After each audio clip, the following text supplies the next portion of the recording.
हे, अच्छी ना, तुम आओ आओ, क्या बैठो।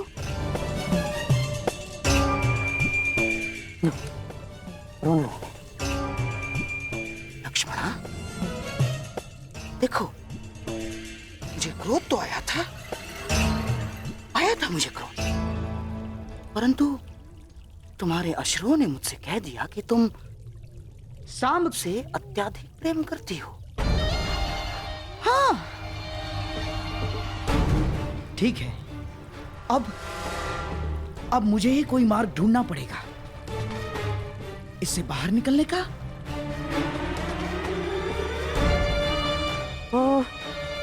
तुम क्या सांब को अभिमन्यु के विवाह में ला सकती हो? बताओ ना, बुला सकती हो तुम? हाँ, परंतु पिताश्री भी वहां होंगे ना? वही तो मैं चाहता हूँ लक्ष्मणा। केवल तुम्हारे पिताश्री नहीं, अपितु तुम्हारे पिताश्री दुर्योधन के साथ साथ सांब के पिताश्री कृष्ण भी वहां उपस्थित होंगे।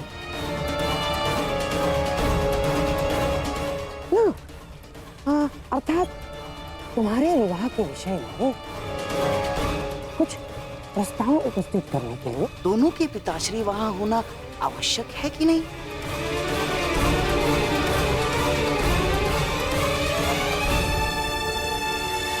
परंतु पिताश्री कभी नहीं मानेंगे। ना ना ना, तुम दुर्योधन की चिंता बिल्कुल मत करना, मैं उसे समझा दूंगा। सच? हाँ, अरे मैं अपनी लक्ष्मणा के लिए इतना भी नहीं कर सकता। तुम बस किसी भी परिस्थिति में सांब को वहां उस विवाह में ले आना, शेष सब मैं संभाल लूंगा। हाँ? धन्यवाद मामाश्री। सांब अवश्य आएंगे, हम अभी उसे संदेश भेजते। हाँ।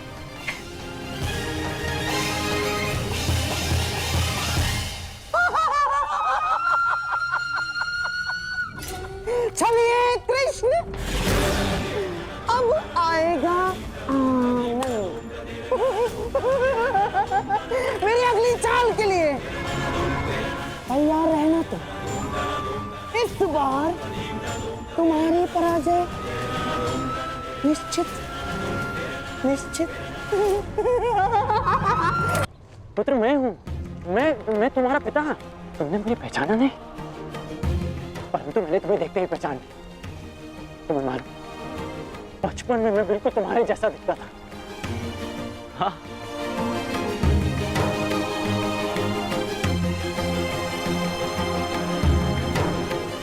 वही मुख, वही शरीर, जैसे मेरा ही प्रतिबिंब हो।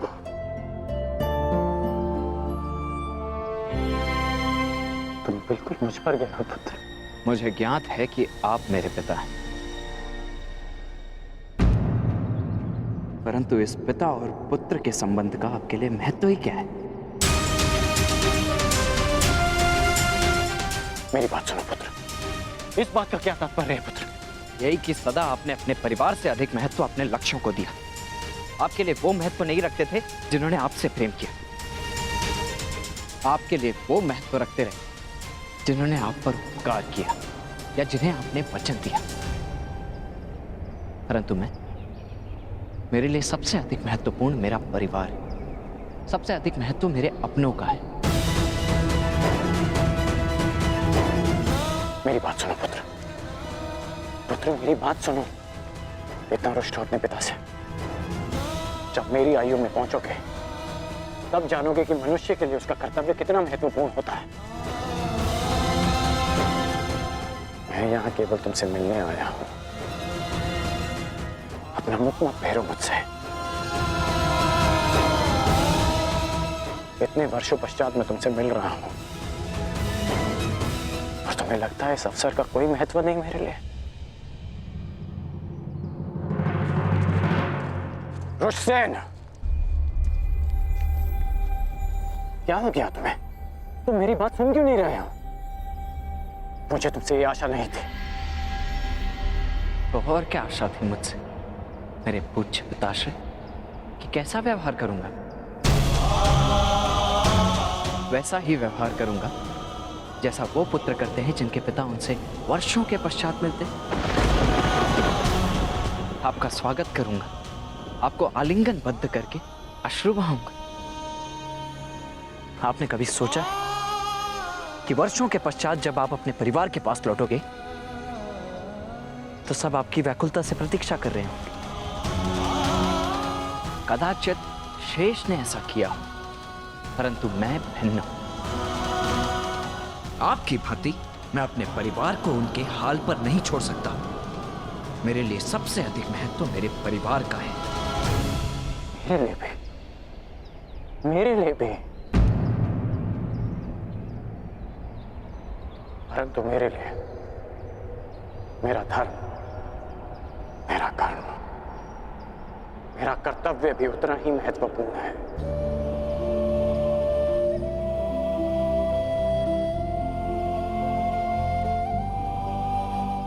मैं आया था पुत्र,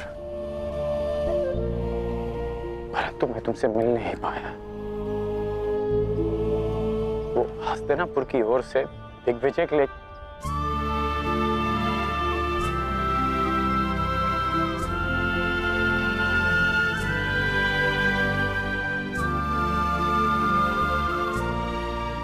अच्छा तुम ही बता, यदि मनुष्य केवल अपने लिए जिएगा, अपने ही सुख के बारे में सोचेगा, तो क्या हमारी आने वाली पीढ़ी का धर्म से विश्वास नहीं उठ जाएगा?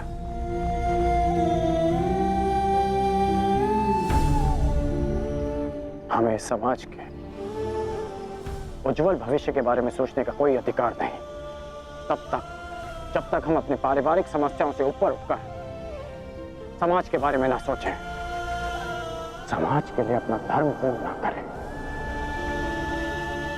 पुत्र, जीवन स्वार्थ नहीं, परमार्थ है।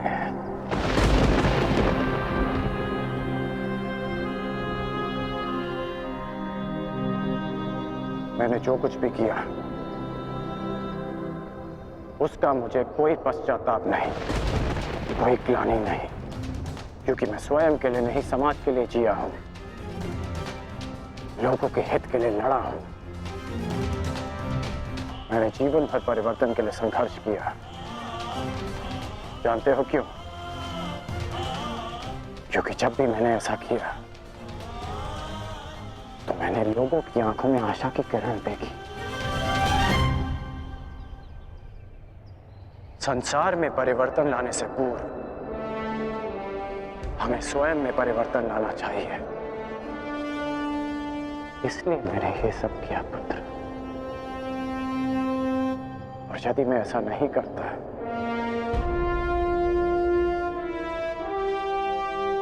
तो तुम आज एक सूत पुत्र होकर हाथ में शस्त्र नहीं उठा पाते।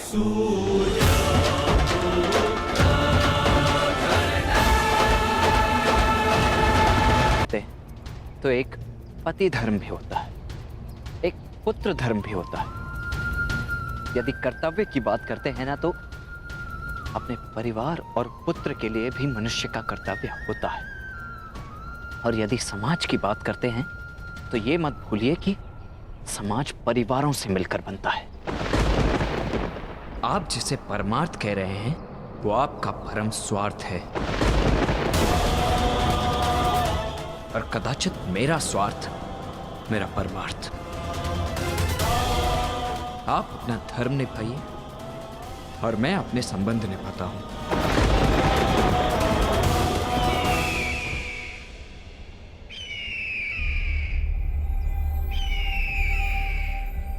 अब मैं चलता हूं, मुझे शीघ्र ही कहीं पहुंचना है अपने संबंध निभाने के लिए।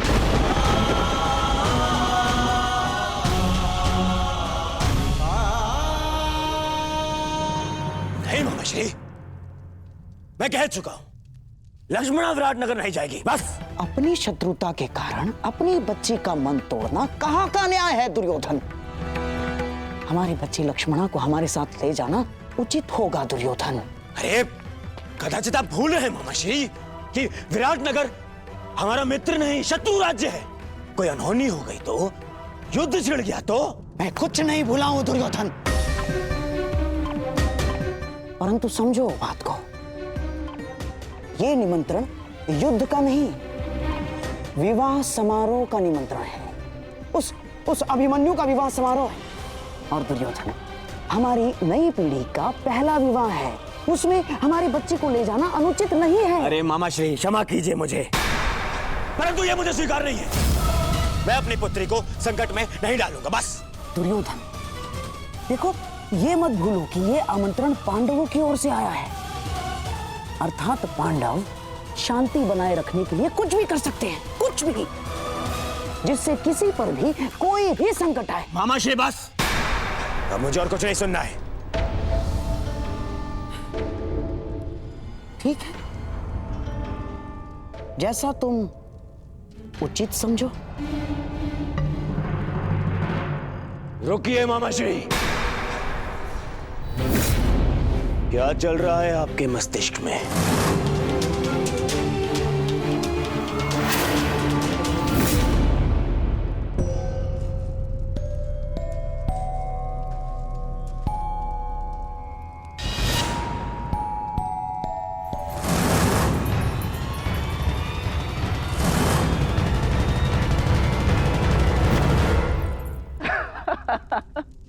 वृषसेन, क्षमा चाहता हूँ।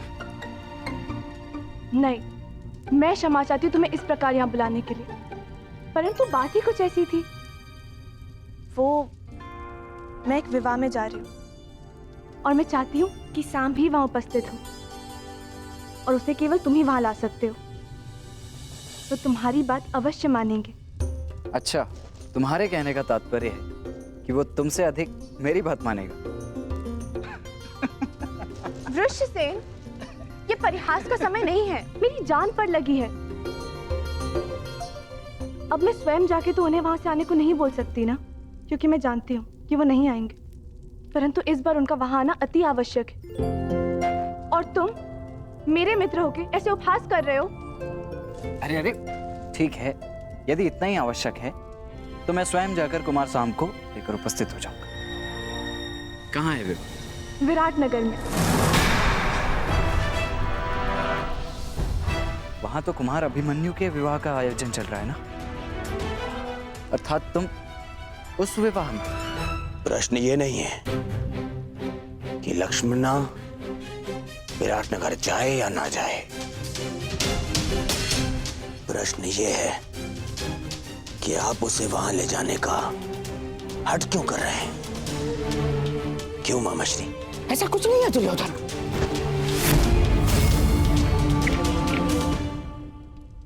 जितना मैं आपको जानता हूं मामाश्री, आप अकारण मेरा मन बदलने के लिए मुझे बातें नहीं करते हैं। कुछ तो योजना आपके अंतर मन में है मामाश्री। अब भला मेरे मन में क्या योजना हो सकती है? मैं ये जो कुछ भी कर रहा हूँ अपनी बच्ची लक्ष्मणा की प्रसन्नता के लिए कर रहा हूँ, और कोई योजना नहीं है इसमें। बेहतर होगा कि ना हो मामाश्री, क्योंकि यदि ये कोई आपकी योजना है जिसमें आपने मेरी पुत्री का उपयोग करना चाहा, तो मैं आपको क्षमा नहीं करूंगा मामाश्री। ये क्या कह रहे हो दुर्योधन? मैं अपनी बच्ची लक्ष्मणा को लेकर छल करूंगा? आपके लिए कुछ भी असंभव नहीं है मामाश्री, परंतु सावधान करता हूँ, क्योंकि यदि मेरी पुत्री पर जरा सी भी आँच आई तो आप मेरी प्रतिक्रिया सहन नहीं कर पाएंगे, समझे? दुर्योधन, ये क्या हो गया तुम्हें? तो बताइए, आप लक्ष्मणा को विराटनगर ले जाने में दबाव क्यों बना रहे हैं? मामाश्री, आपका यह मौन मेरे मन के संदेह की अग्नि को और भड़का रहा है। बोलिए, अन्यथा मैं अपना संयम तोड़ बैठूंगा। बोलिए।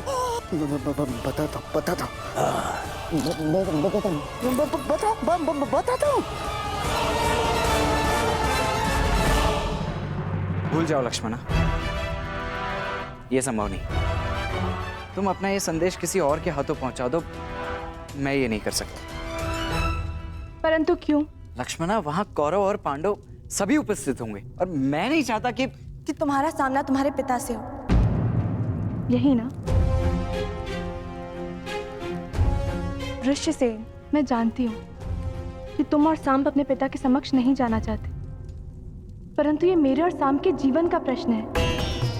मित्र हो ना, सहायता नहीं करोगे? वृषसेन, मैं तुमसे विनती करती हूँ, केवल एक बार उनसे बात तो करके देखो। वहाँ कुछ ऐसा होने वाला है जो हमारे जीवन को एक नई दिशा देगा। ठीक है, मैं उससे बात करने का प्रयास करूंगा, परंतु वो मानेगा या नहीं ये मैं नहीं कह सकता। तुम प्रयास तो करके देखो, सब ठीक होगा। मुझे अपने मित्र पे पूरा भरोसा है। लक्ष्मणा के विषय में क्या कहना है आपको? लक्ष्मणा के विषय में नहीं, लक्ष्मणा के विवाह के विषय में। लक्ष्मणा का विवाह? हाँ दुर्योधन, अब तुम मेरी बात ध्यान से सुनना दुर्योधन। अब मैं तुम्हें बताता हूं कि मेरे मस्तिष्क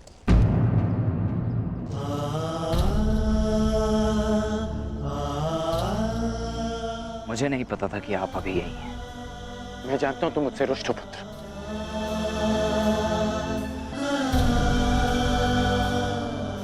अब समझ में आ रहा है मुझे कि माता और सुप्रिया मुझे तुमसे मिलने से क्यों रोक रहे थे। माता और दादी माँ को सदा यही लगता था कि हम एक दूसरे से ना मिलें, परंतु सत्य तो ये है कि मैंने सदैव इस भेंट की प्रतीक्षा की कि मैं आपको बता सकूं जो परिवर्तन आप लाना चाहते हैं वो बस केवल एक स्वप्न है जो कभी पूरा नहीं हो सकता। इतने वर्षों में भी आप कुछ नहीं कर पाए। साधारण असहाय मनुष्यों पर आज भी अत्याचार होते हैं, उन पर अन्याय होता है और इस अन्याय को रोकने का एक ही उपाय है, अत्याचार और अत्याचारियों को जड़ से उखाड़कर फेंक दिया जाए। ये हल नहीं है पुत्र, ये हल नहीं है। अपनी अपनी सोच है। आप परिवर्तन में विश्वास रखते हैं और मैं परिणाम। आप कर्म पर विश्वास करते हैं और मैं फल पर। मैं वृक्ष से मिले फल पर विश्वास करता हूं।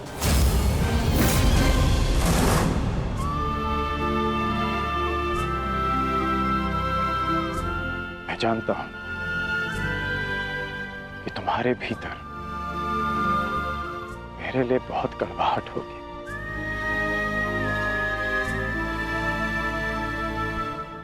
परंतु मुझे विश्वास है कि एक दिन तुम मेरा बलिदान अवश्य समझोगे। मैं उस समय की प्रतीक्षा करूंगा। वो समय आएगा पुत्र, वो समय आएगा। वो दिन कभी नहीं आएगा जब मैं आपके तर्कों से सहमत होऊंगा।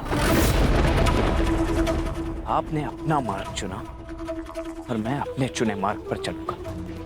आप कीजिए प्रतीक्षा परिवर्तन की, परंतु मैं परिणाम लाऊंगा और मैं अपने मार्ग में किसी को नहीं आने दूंगा, फिर चाहे मुझे उसके लिए किसी का भी सामना करना पड़े। और यदि आपका भी सामना करना पड़ा तो मुझे स्वीकार है।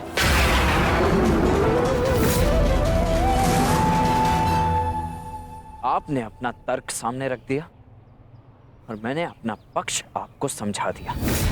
अब ये अंतिम अवसर है जब हम मिल रहे हैं। ईश्वर से प्रार्थना है कि अब जब कभी भी हम एक दूसरे के सामने आए तो एक दूसरे के विपक्ष में ना हो, क्योंकि यदि ऐसा हुआ तो हम दोनों में से कोई एक ही जीवित बचेगा।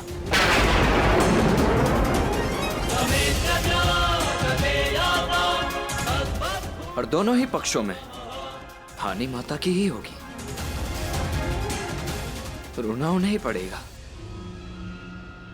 इसलिए प्रार्थना है कि आगे से मेरे मार्ग में ना आए।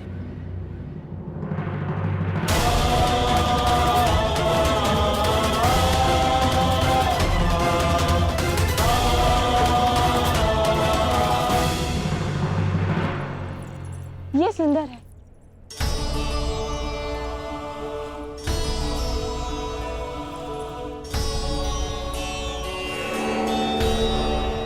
अति सुंदर पुत्री। वस्त्र चयन में बहुत ही प्रवीण हो गए हो लक्ष्मणा। एकांत। नहीं नहीं मामाश्री, प्रवीण तो आप हैं मनाने में। हैं? मुझे तो विश्वास ही नहीं हो रहा कि ये चमत्कार कैसे हुआ। पिताश्री को कैसे मनाया? विश्वास के कारण, क्योंकि शकुनी हमेशा अपने दिए वचन पूर्ण करता है। तुम्हें भी मुझ पर विश्वास करना सीखना होगा लक्ष्मणा। मुझे आप पर पूरा विश्वास है मामाश्री। तो क्या तुमने वो किया जो मैंने तुमसे करने को कहा था? क्या संभ विवाह में आएगा? जी मामाश्री, वो विवाह में अवश्य आएंगे। बहुत अच्छे बच्चे। जाओ अपने मधुर मिलन की तैयारियां करो। जाओ।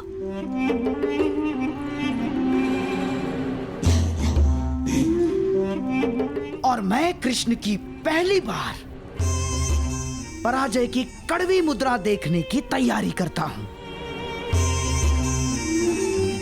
मैं नहीं जानता कि तुम भविष्य देख पा रहे हो या नहीं, परंतु मैं तुम्हें हारता हुआ अवश्य देख पा रहा हूं। अवश्य। नहीं जीतोगे तुम।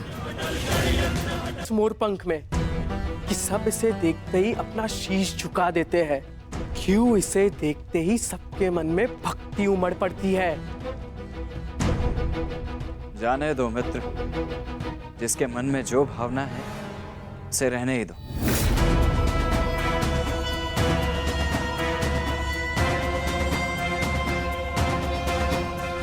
परंतु मुझे ये भक्ति नहीं लगती,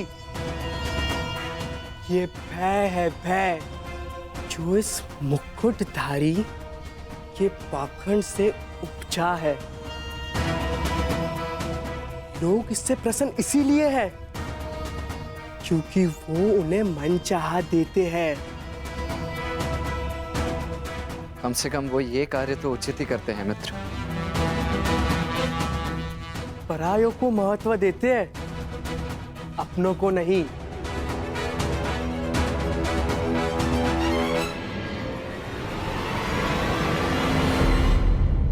परंतु हम अपनों की बात करें मित्र। तो क्या निर्णय लिया तुमने? विराटनगर आ रहे हो ना? तुमने सुना नहीं? मैं वहां नहीं जाऊंगा जहां मेरे पिता महान श्री कृष्ण वासुदेव हो। मुझे समझाने में तुम अपना समय व्यर्थ कर रहे हो मित्र। मैं तो स्वयं तुम्हें वहां जाने से रोकने आया हूं मित्र, क्योंकि वहां जाना समय को व्यर्थ करना ही है, अनावश्यक। वो अभिमन्यु तुम्हें एक आंख नहीं भाती, तो तुम उसके विवाह में जाओगे क्यों? हाँ, वो माना कि लक्ष्मणा वहां आ रही है, परंतु उससे क्या अंतर पड़ता है?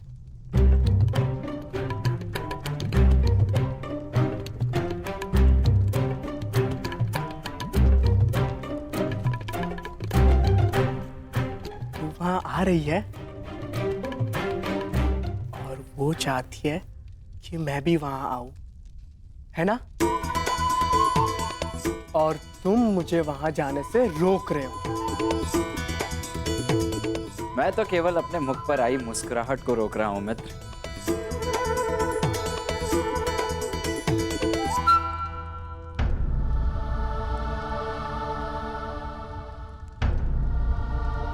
काकाश्री, प्रणिपात। प्रणिपात। तो हम कल प्रातः यहाँ से प्रस्थान करेंगे ना? परंतु अभी सूर्योदय होने में तो समय शेष है। फिर इस समय आप यहाँ? मैं जांच रहा था कि सुरक्षा प्रबंध पर्याप्त है या नहीं, क्योंकि हस्तिनापुर की राजकुमारी पहली बार जो हमारे साथ जा रही है। काकाश्री, आप अंगराज हैं, अंगरक्षक नहीं। आपको ये सब करने की आवश्यकता नहीं। मैं ये सब इसलिए करता हूँ क्योंकि ये युवराज और आपकी सुरक्षा के लिए आवश्यक है। मेरे लिए मेरा वहां जाना आवश्यक नहीं है, परंतु किसी और के लिए मेरा वहां उपस्थित होना आवश्यक है। मेरी बात मानो मित्र, मत जाओ वहां, भूलो मत, तुम्हारे पिता भी उपस्थित होंगे वहां पर। तुम्हारी मंत्रणा उचित है मित्र, परंतु हाँ, लक्ष्मणा भी होगी और उसकी इच्छा है कि मैं भी वहां पहुंचूं। इस बार भी उनकी इच्छा नहीं थी कि मैं उनके साथ विराटनगर चलूं, क्योंकि उन्हें आपकी चिंता है। हर पिता के लिए अपनी पुत्री की रक्षा सबसे बड़ी प्राथमिकता होती है। देखो पुत्री, उनके वहां बहुत शत्रु हैं, इसलिए आपको वहां ले जाना सुरक्षित नहीं है। परंतु हम विवाह में जा रहे हैं ना काकाश्री, युद्ध करने तो नहीं। शत्रु शत्रु होता है, कब युद्ध छेड़ दे कोई नहीं जानता, और एक पिता का सबसे बड़ा कर्तव्य अपनी संतान की सुरक्षा होती है। मुझे कोई अंतर नहीं पड़ता कि मेरे पिता मेरे विषय में क्या सोच रहे हैं। तुम्हारा आग्रह डालने के लिए क्षमा चाहता हूँ मित्र, परंतु मैं विराटनगर जाऊंगा लक्ष्मणा से मिलने के लिए, चाहे वहां कुछ भी हो। निश्चिंत होकर जाओ मित्र, यदि वहां कुछ होगा भी तो तुम्हारी रक्षा के लिए मैं वहां उपस्थित रहूंगा। चाहे जो हो राजकुमारी, स्मरण रखिएगा कि मैं आपकी रक्षा के लिए सदैव वहां उपस्थित रहूंगा।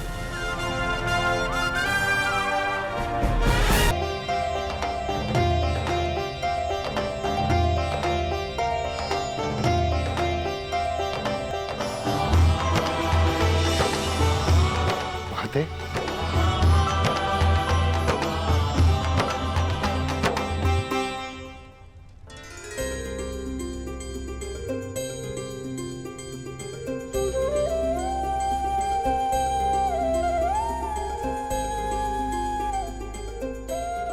तेरह वर्षों से ये आंखें तुम सबको देखने के लिए तरस रही हैं। अच्छा, नेतृत्व हो जाने दो।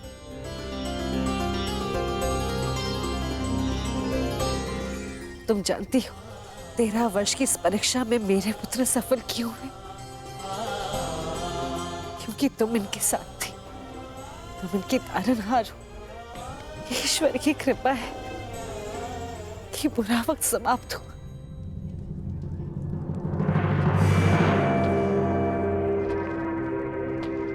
और किसी का बुरा समय प्रारंभ हुआ।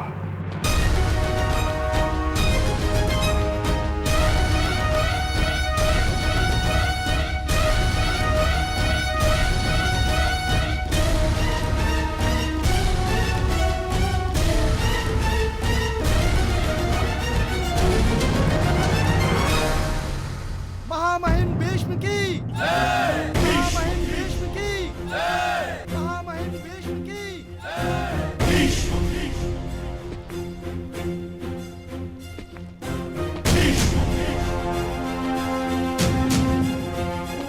आप यहाँ पधारे, हम धन्य हुए पितामह। प्रणिपात। आयुष्मान भव।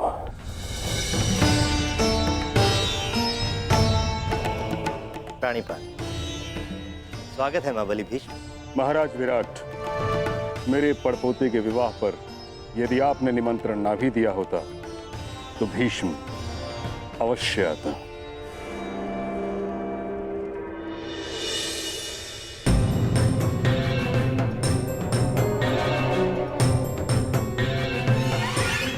आइए महाबली भीष्म।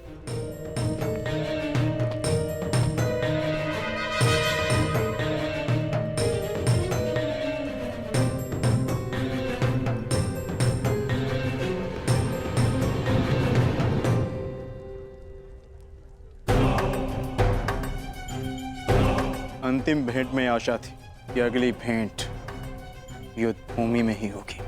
मेरी भी आशा टूट गई अर्जुन। वैसे पुत्र के विवाह की बधाई हो।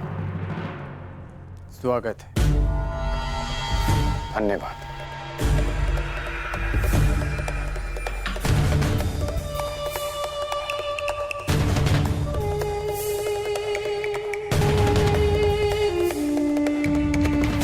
प्रणिपात।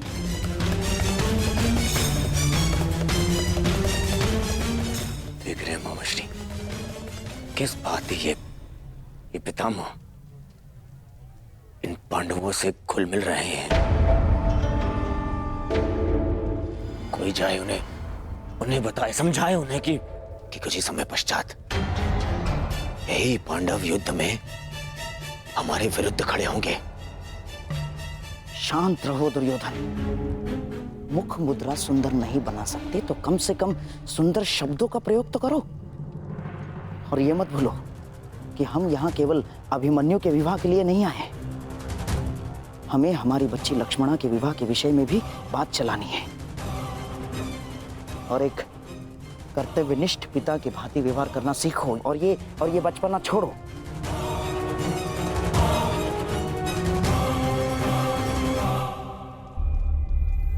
पिताश्री, अब तो सभी अतिथि आ ही चुके हैं ना, आप भी तनिक मेरे साथ बैठिए। मुझे आपको कितना कुछ बताना। 13 वर्षों पश्चात आपसे मिलना हो और इतना समय भी नहीं मिला कि आपको बता सकूं कि मैंने क्या क्या सीखा। अवश्य।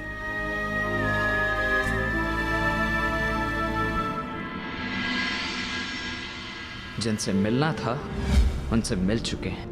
अब न किसी से मिलना शेष है और न किसी को उत्तर देना।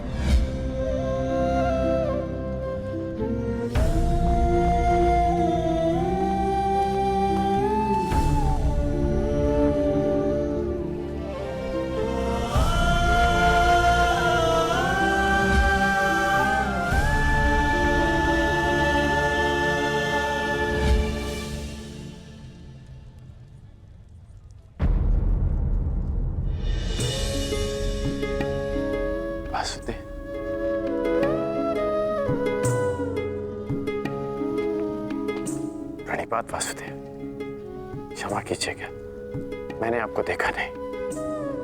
कोई बात नहीं अंगराज।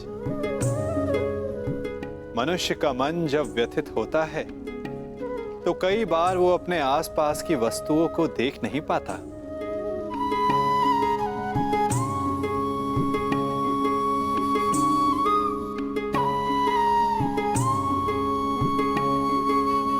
मैं व्यथित हूं,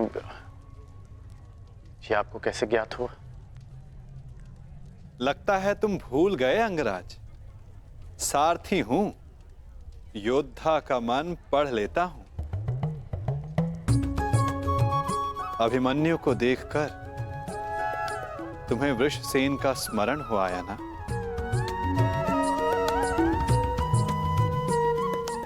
ना कहूंगा तो असत्य होगा।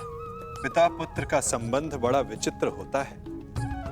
दोनों जन्म से जुड़े होते हैं, साथ होते हैं, परंतु कई बार साथ आने में बड़ा समय लग जाता है। अपने संतान के उज्जवल और स्वतंत्र भविष्य के लिए एक पिता अपने पुत्र से दूर रहता है, परंतु उस दूरी को समाप्त करने में उसे ही वर्षों लग जाते हैं। परंतु मुझे तो भय है कि कहीं अधिक विलंब ना हो जाए। ये तो समय ही बताएगा अंगराज।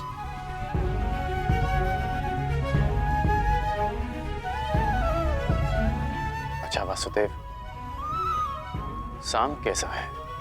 वो आपके साथ नहीं आया? वो अच्छा है अंगराज। उसका यहां आने का मन नहीं था, इसलिए साथ नहीं आया। परंतु मन की गति बड़ी चंचल होती है अंगराज। क्या पता कब बदल जाए। वासुदेव क्षमा कीजिएगा, परंतु मेरे पूछने का एक और तात्पर्य है। आपका आपके पुत्र से संबंध कैसा है? मैंने कहा ना अंगराज, पिता पुत्र का संबंध बड़ा विचित्र होता है। मेरी दशा तुमसे भिन्न नहीं है।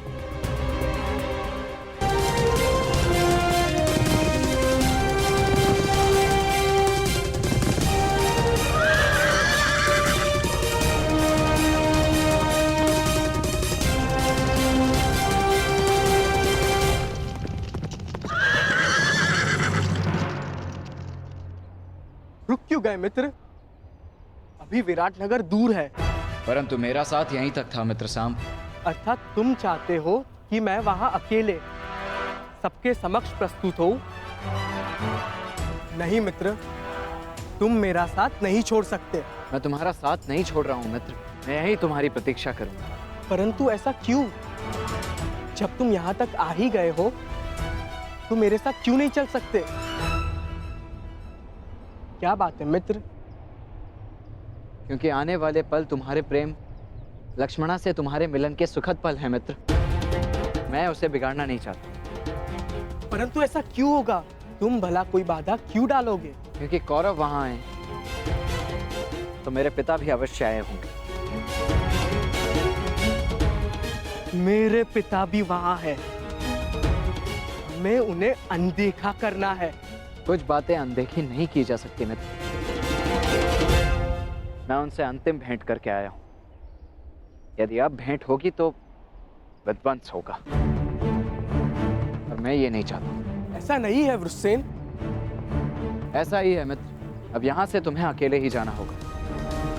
परंतु विश्वास करो, यदि कुछ भी अशुभ होता है तो पीछे पलट कर देखना, मुझे समक्ष पाओगे। जाओ सांब, लक्ष्मणा तुम्हारी प्रतीक्षा कर रही है। और हाँ, शांत रहना मित्र। स्वयं किसी संकट को आमंत्रण मत दे देना। प्रयास करना कोई समस्या उत्पन्न ना हो जाए। मैं समस्या उत्पन्न करने नहीं मित्र, समस्या का अंत करने जा रहा हूँ और एक नए जीवन का प्रारंभ।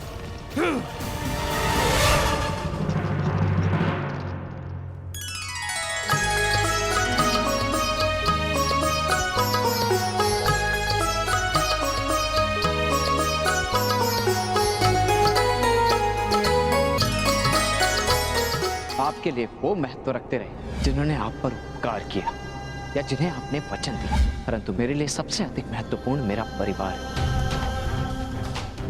आपने कभी सोचा है कि वर्षों के पश्चात जब आप अपने परिवार के पास लौटोगे तो सब आपकी व्याकुलता से प्रतीक्षा कर रहे हो, परंतु मैं भिन्न हूं। आपकी भांति मैं अपने परिवार को उनके हाल पर नहीं छोड़ सकता।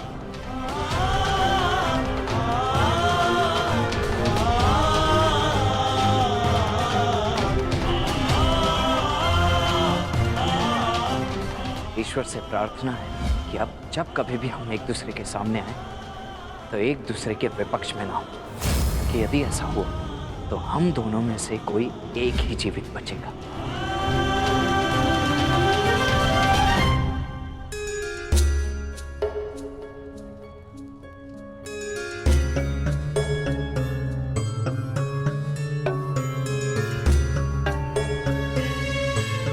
तुम्हारे मन की व्याकुलता मैं समझ सकता हूँ लक्ष्मणा, परंतु किसी की प्रतीक्षा में द्वार पर इतनी देर भी दृष्टि नहीं रखनी चाहिए कि सबकी दृष्टि तुम पर पड़ जाए।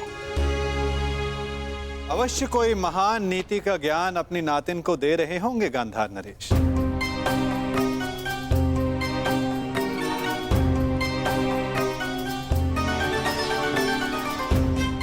प्रणिपात।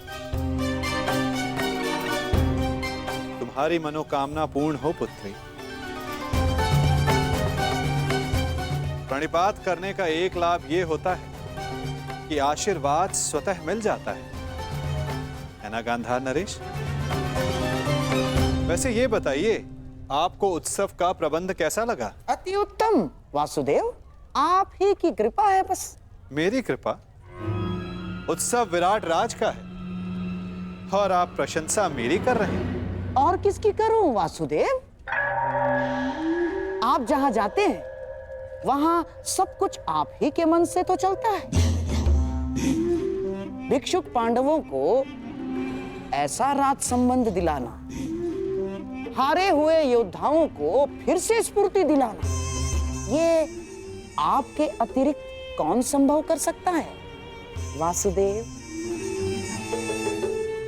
भला आप ही बताइए, कौन सोच सकता है कि जो कौरव विराटनगर की ईंट से ईंट बजा देने का स्वप्न लिए बैठे थे, वो विराटनगर का आतिथ्य स्वीकार करेंगे? ये योजना बना पाना, उसे सफल करना आप ही के तो बस में है वासुदेव। इसीलिए आप प्रशंसा के पात्र हैं।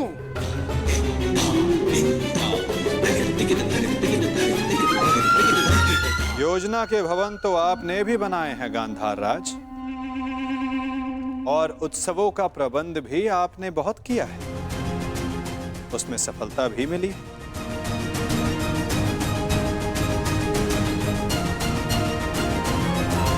बनाए हैं गांधार राज, वो बात और है कि उसके लिए आपको प्रशंसा नहीं मिली, परंतु एक बात के लिए मैं आपकी प्रशंसा अवश्य करूंगा कि हस्तिनापुर के इतने महान दिग्गजों को यहां लाना कोई सरल कार्य नहीं है। युवराज दुर्योधन, महामहिम भीष्म जैसे दृढ़ पुरुषों को यहां लाना बड़ा कठिन कार्य है, जिसे आपने बड़ी सरलता से पूर्ण कर दिया। हस्तिनापुर को आप विराटनगर ले ही आए गांधार नरेश, भले ही उसके पीछे आपका कोई व्यक्तिगत कारण अवश्य रहा हो। मेरा क्या कारण होगा वासुदेव? क्या कारण होगा मेरा ना? अरे हाँ, मैं यहाँ सबसे मिला, परंतु आपका पुत्र सांब कहीं दिखाई नहीं दे रहा है। क्या वो आमंत्रित नहीं है यहाँ? जिसे आना हो उसे आमंत्रण की क्या आवश्यकता? और यदि आपको सांब की कमी अनुभव हो रही है तो तनिक उधर देखिए गांधार राज।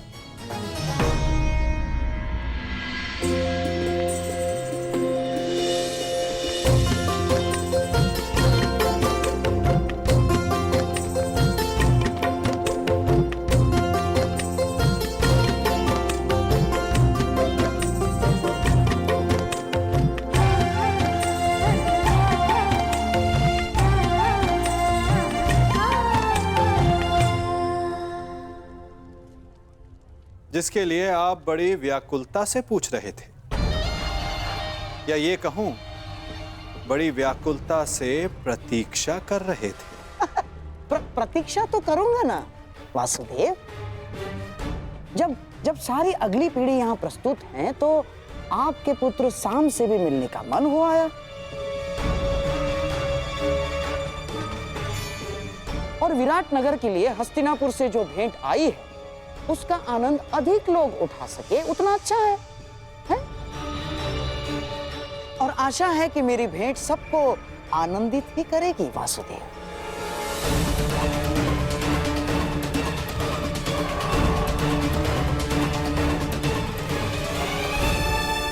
आज्ञा दीजिए वासुदेव, मैं उत्तरा से मिलके आती हूँ। जाओ।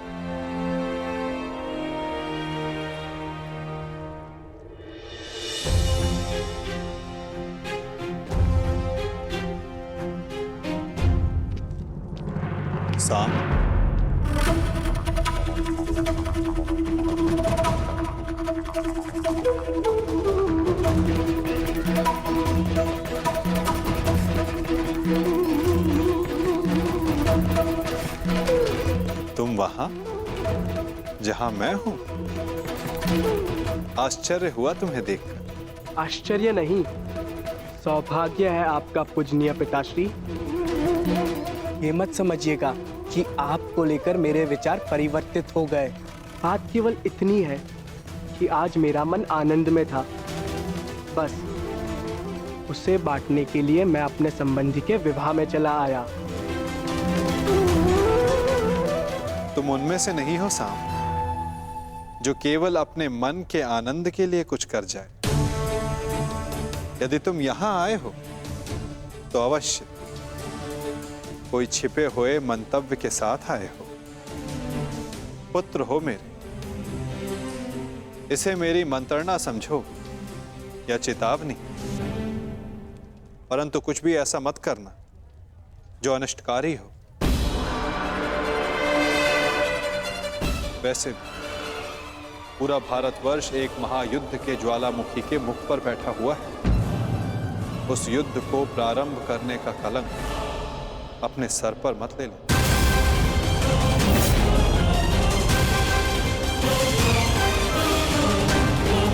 एक महायुद्ध के ज्वालामुखी के मुख पर बैठा हुआ है। उस युद्ध को प्रारंभ करने का कलंक अपने सर पर मत ले लें। मुझे आपके भांति धर्म स्थापना की कोई चिंता नहीं। मैं यहाँ वो करने आया हूँ जिससे मेरे जीवन को संतुष्टि मिले। मैं संसार को नहीं, अपने जीवन को, अपने आनंद को महत्व देता हूँ। यदि संसार ही नहीं बचेगा तो जीवन में आनंद का क्या महत्व है पुत्र? वो आपकी सोच है, आपका कार्य। मैं वासुदेव कृष्ण नहीं हूं। मैं ना ही भविष्य की चिंता करता हूं और ना ही योजनाएं और माया जाल रचता हूं। मैं अपने आज में जीता हूं, इस पल का आनंद लेता हूं। मैं बड़ी उड़ान की योजनाएं नहीं बनाता, बस अपने पंख खोलकर उड़ जाता हूं। फिर चाहे वायु सुगम हो या चक्रवात, मैं इस पल को जीता हूं। फिर चाहे अगले पल में मृत्यु हो।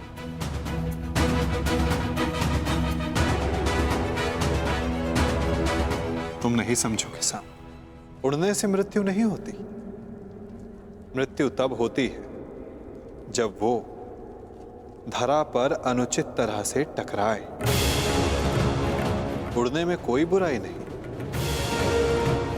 परंतु उड़ने से पूर्व धरा पर ठीक से उतरना आना चाहिए साम। चूंकि उड़ वही सकता है जिसके पांव ठीक से धरा पर टिके हो।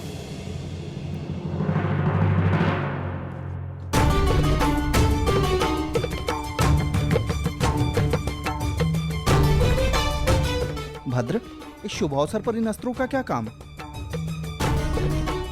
सज्ज रह रहा हूं। विवाह उत्सव है, युद्ध नहीं।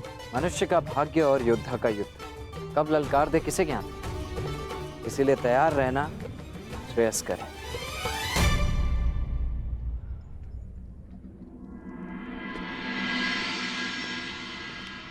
मैं प्रस्तुत हूं।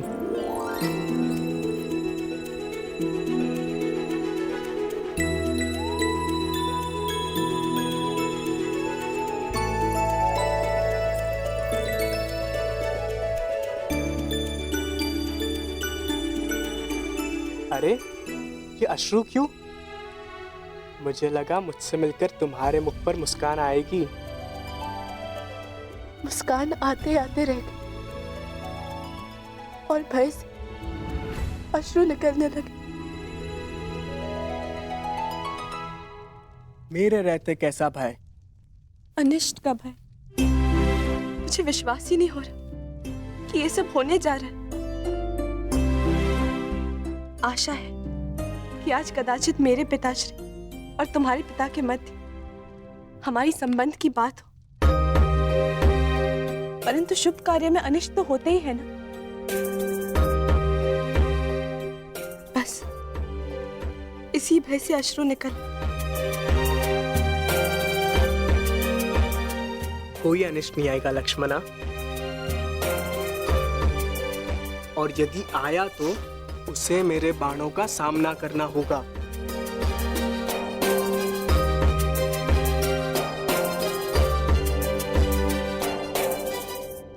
कदाचित उसकी आवश्यकता नहीं होगी। मामाश्री शकुनी हमारे ही पक्ष में है। मुझे गांधार राज की चिंता नहीं, समस्या तो तुम्हारे पिता और मेरे पिता के विचार भेद की है। इसीलिए तो मामाश्री शकुनी का हमारे पक्ष में होना श्रेष्ठ है। मुझे उन पे पूर्ण विश्वास है। देखना, वो कोई ना कोई मार्ग अवश्य निकाल लेंगे और पिताश्री भी मान जाएंगे। परंतु मुझे गांधाराज शकुनी पर विश्वास नहीं। ऐसा मत बोलो साम। और तुम्हें भी उन पर इतना विश्वास नहीं करना चाहिए, क्योंकि मुझे गांधाराज शकुनी पर विश्वास नहीं और ना ही अपने पिता पर, क्योंकि उन्हें मेरे हर निर्णय में, हर आकांक्षा में खोट दिखाई देता है।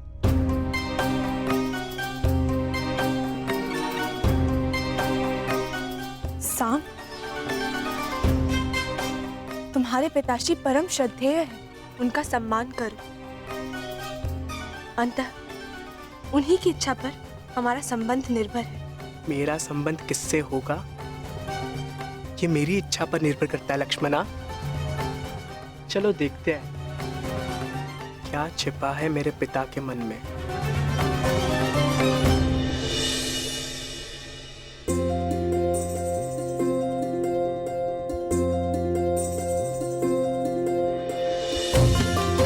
अंतिम बार एकांत में हाथ पकड़ रहे हो, अगली बार सबके समक्ष पकड़ोगे। अंतिम अवसर है, सोच लो, मुझसे विवाह करोगे?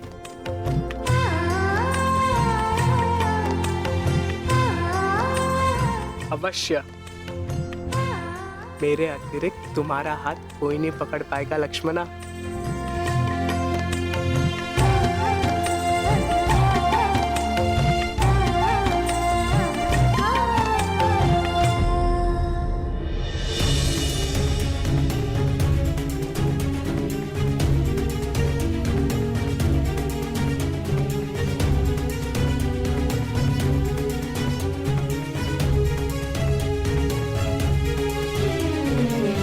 उपस्थित अतिथियों का निवेदन है कि अपना अपना स्थान ग्रहण करें। भोज का समय होने को। क्षमा चाहता हूं आप सबसे, क्षमा।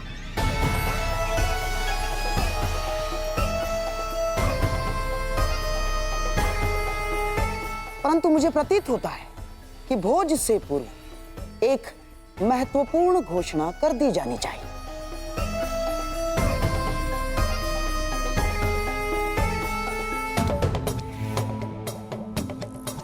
कैसी घोषणा गंधार नरेश? अब इसे घोषणा माने या प्रस्ताव? मैं शकुनी समस्त हस्तिनापुर की ओर से क्षमा का प्रस्ताव रखता हूं।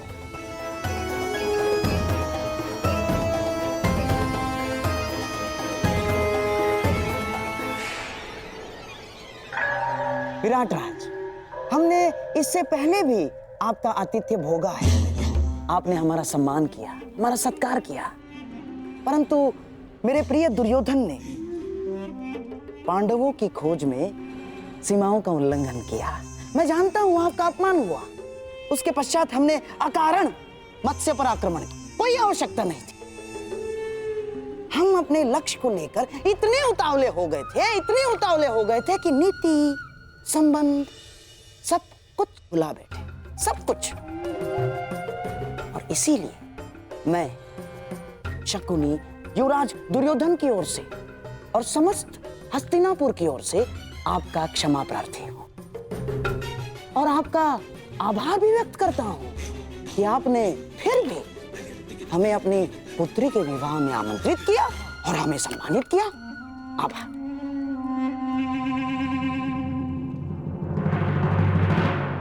शकुनी का व्यवहार इतना विनम्र कब से हो गया? क्या है कि आप और हम दोनों क्षत्रिय हैं और आप तो जानते ही हैं कि क्षत्रिय क्रोध में सब कुछ भूल जाता है, सब कुछ। परंतु सच्चा क्षत्रिय वो है जो अपनी भूल स्वीकार करके भी मित्रता का हाथ बढ़ाने में भी पीछे नहीं हटता। इसीलिए मैं शकुनी हस्तिनापुर की ओर से मित्रता का हाथ आगे बढ़ाता हूं।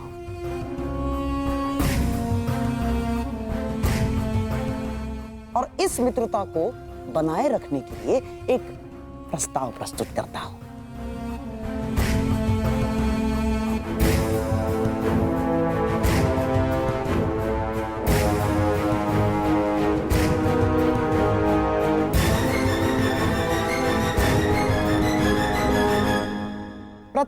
पूज्य वासुदेव, क्या इस प्रस्ताव को प्रस्तुत करने के लिए आपकी अनुमति है?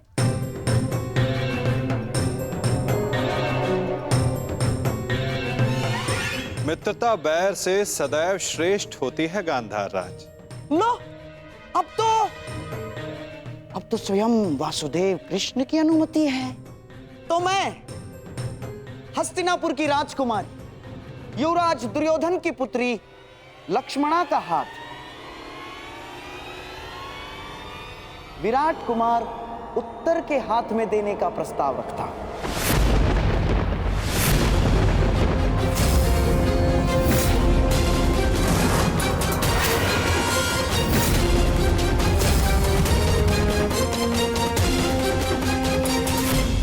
इसे स्वीकारेंगे और हमें संदेश देंगे कि आपने हमारी भूल को क्षमा किया।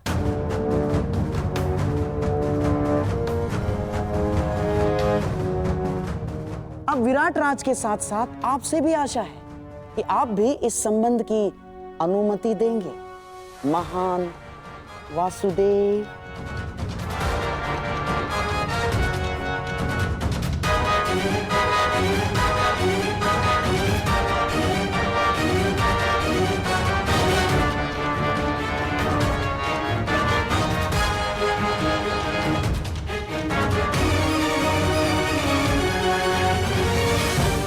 उत्तर का विवाह लक्ष्मणा के साथ?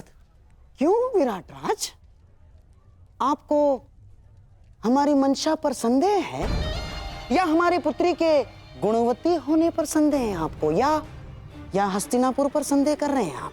ऐसी बात नहीं है गंधा नरेश। तो परंतु पिछले दिनों विराटनगर और हस्तिनापुर के मध्य जो भी हुआ उसे देखते हुए भी आप उससे पिछले दिनों को स्मरण कीजिए विराट राज, जब विराटनगर और हस्तिनापुर में मित्रता हुआ करती थी।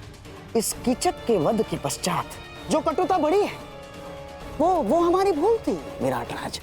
उस भूल को सुधारने का प्रयास कर रहे हैं, उस मित्रता को बढ़ाने का प्रयास कर रहे हैं हम। आप समझ रहे हैं ना मैं क्या कह रहा हूं विराट राज?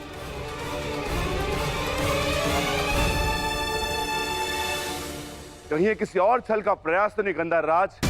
क्या ये संबंध हमसे भविष्य में होने वाले युद्ध में विराट राज का सहयोग प्राप्त करने की योजना तो नहीं है? क्या छल भीम?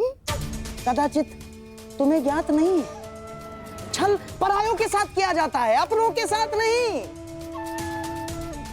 तुम्हें क्या लगता है मैं तुम्हारे